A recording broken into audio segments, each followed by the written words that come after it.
The Opposition. Mr Speaker, my question is to the Prime Minister. Does he, because that member never answers questions. No, he's hopeless. Order. He's absolutely hopeless. Order.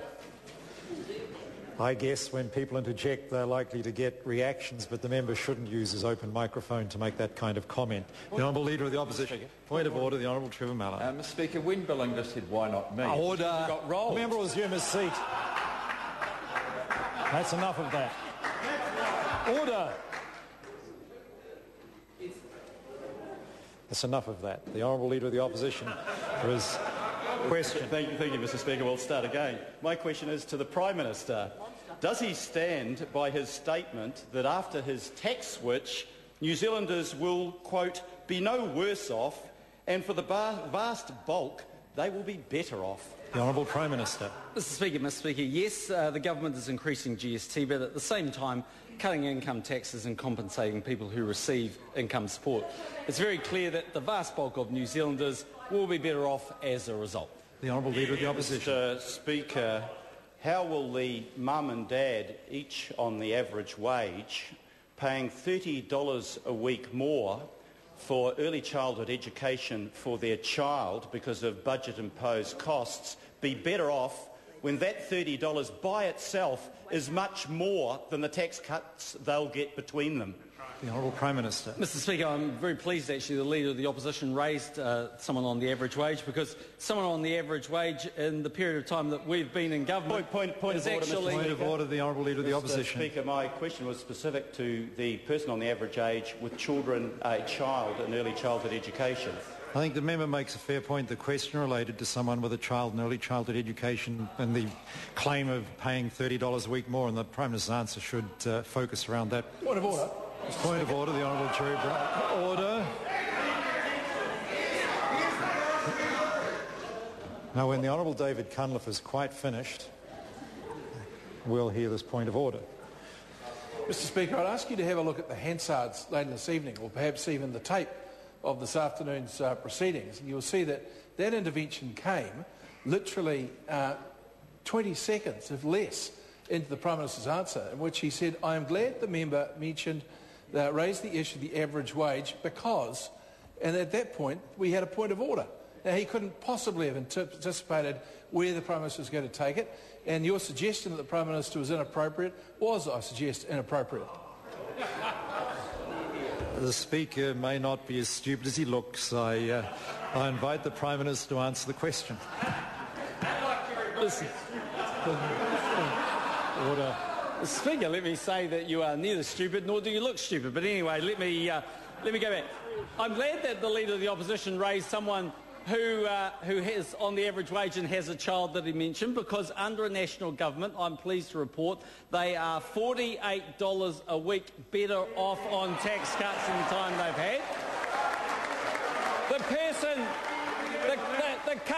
the couple he is talking about are Bill and Mary Smith, who live in Auckland. Their child goes to an early childhood facility that is under 80% teacher-led and will face no increase.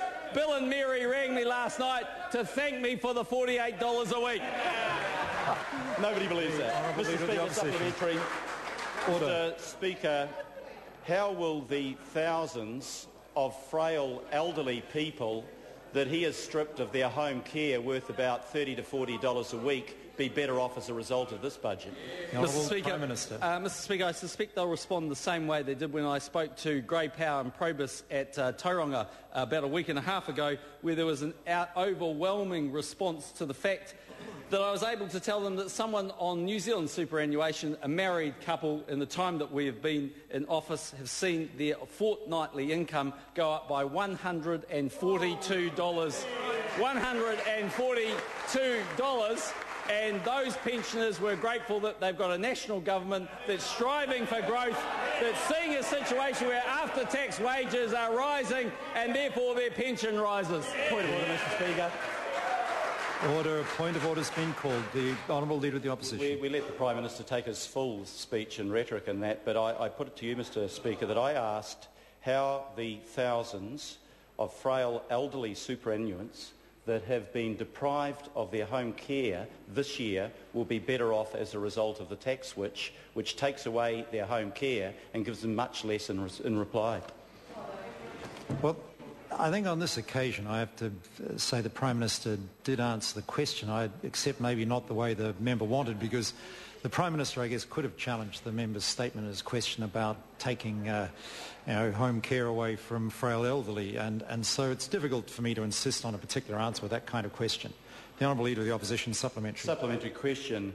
Why did the Prime Minister say in the media this morning that wage increases would outstrip price increases when this is his budget document from this year, and this budget document shows that increases in prices this year will be double increases in wages, and for the next 2 years will be a third higher. The price increases will be a third higher than the wage increases. They won't be better off, at least for the next 3 years, and the Prime Minister knows it. The Honourable Prime Minister. Mr Speaker, well, I utterly reject that statement from the Leader of the Opposition. Well, I utterly reject the statement that they're going to be worse off. Point of order, the Honourable Leader of the Opposition. Mr Speaker, my facts have been challenged. I seek leave of the House to table the document that shows exactly what I set out to the House. It is the budget document, page 63. We're not going to be doing that. Question number... It's supplementary question. Mr Speaker, well, point of order actually first. The Prime Minister hasn't answered the question yet. Order. No, order. Order. I'm on my feet, and this time government benches will be quiet. The Leader of the Opposition may recollect he interrupted the Prime Minister's answer with this point of order, and I assumed, therefore, he had heard enough of the answer, because normally it's the convention is to wait till the end of an answer to seek leave to table something. And I think it's a bit rough for me to then ask the Prime Minister to come back and answer the question when he's been interrupted by way of a point of order by the questioner. Point of order, the Honourable Darren Hughes. Mr Speaker, this could be new territory for the way points of order are interpreted. So if a point of order interrupts an answer, that concludes the answer. A minister under pressure, answering a question, could arrange for a point of order from their own side in order to truncate their answer. I think that would be a very troubling development if that becomes the new standard for, or say something deliberately offensive in order to generate a point of order. Order. I invite the member to just be a little bit sensible about it. I mean, the member asked the Prime Minister a question, didn't like the answer he was getting, and interrupted with a point of order. That meant he didn't like the answer and chose to interrupt with a point of order.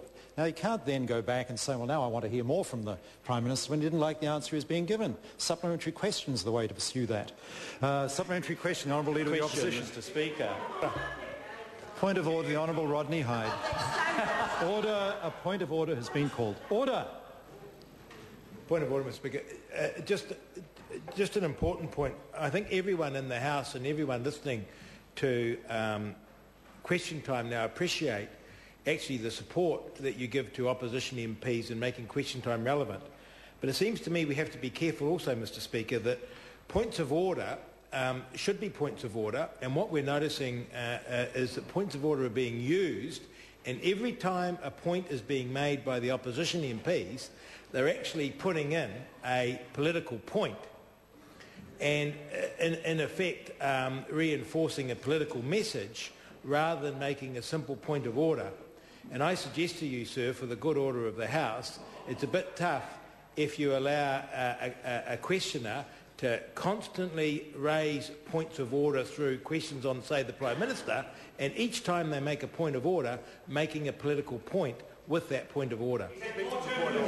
I'll hear the member briefly, but only briefly. Mr Speaker, I will just say very briefly that members over time have been studying experts in that area, and when we get up to about half the level that member used Order. to The member will assume his seat immediately.